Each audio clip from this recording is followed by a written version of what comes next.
మీ ఎదురుకుంటానే ఇది వేస్తాను, అదేమైపోతుందో చూడండి. అంటే నీటిని భూమిని బద్దలు కొట్టుకొని తెల్లవేరు వరకు ఎలా వెళ్తుందో మీకు ఇది చూస్తే మీకు అర్థమైపోద్ది అనమాట. ఆ వాటర్ని క్యాచ్ చేసేసి పట్టేసుకొని ఆ వేరు చివరి వరకు తీసుకెళ్ళేటువంటి ప్రయోగం ఇది చేస్తుంది అనమాట.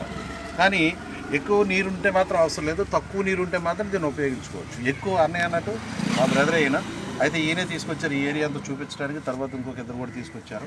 అయితే విషయం ఏంటంటే ఈ తెల్లవేరు వరకు వెళ్ళడానికి ఉపయోగపడేటువంటిది ఇది.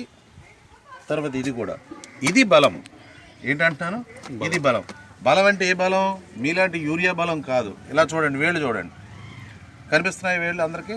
ఇది 4వ సంవత్సరం, ఇది 3వ సంవత్సరం, ఇది 4వ సంవత్సరం, ఇది 3వ సంవత్సరం, ఇది 2వ సంవత్సరం, ఇది 4వ సంవత్సరం. అంటే ఫస్ట్ సంవత్సరం. మొదటి సంవత్సరం పడ్డ ఆకులు పైన కనబడతాయి, 2వ సంవత్సరం పడ్డ ఆకులు కొద్దిగా నలిగిపోయి ఉంటాయి, 3వ సంవత్సరం పడ్డ ఆకులు కొంచెం పౌడర్గా అయిపోయి ఉంటాయి, 4వ సంవత్సరం ఆకులు పూర్తిగా కుళ్ళిపోయి పౌడర్లా తయారైపోతాయి. ఇదే మనకు పనికొచ్చేది. ఈ 4వ సంవత్సరం ఆకే మనకు పనికొచ్చేది.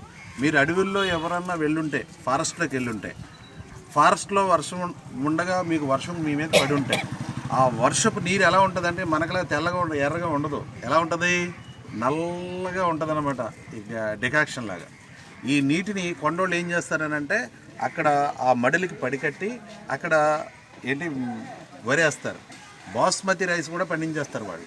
మనకలా పిండిలేసి కాదు. ఈ 4వ రకపు ఆకులు కుళ్ళిపోయిన దాన్ని ఏమంటారంటే హ్యూమిక్ అంటారు. ఏంటది? హ్యూమిక్.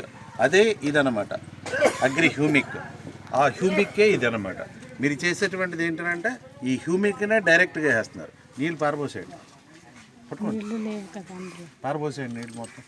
ఆగు మొత్తం వెళ్ళిపోయేటట్టు కనపడుతున్నాడు. ఎక్కడుంది నీరు పారబోసేయడానికి నీకు? అక్కడ పోయి జాతగా పంపాలి. అర్థమైందా? ఏమైంది? నీరు ఎక్కడ పోయింది? ఇప్పుడు భూమిలోకి పోయి వేరుని పట్టేస్తుంది అనమాట.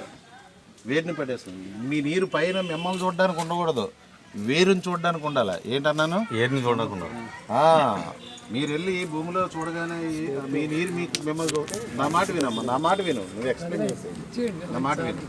నేను వెళ్ళిపోయిన తర్వాత మీరు చెప్పుకోండి, ఓకే?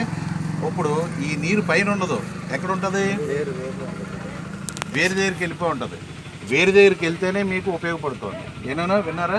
ఎక్కడ ఉండాలి నీరు? వేరు దగ్గర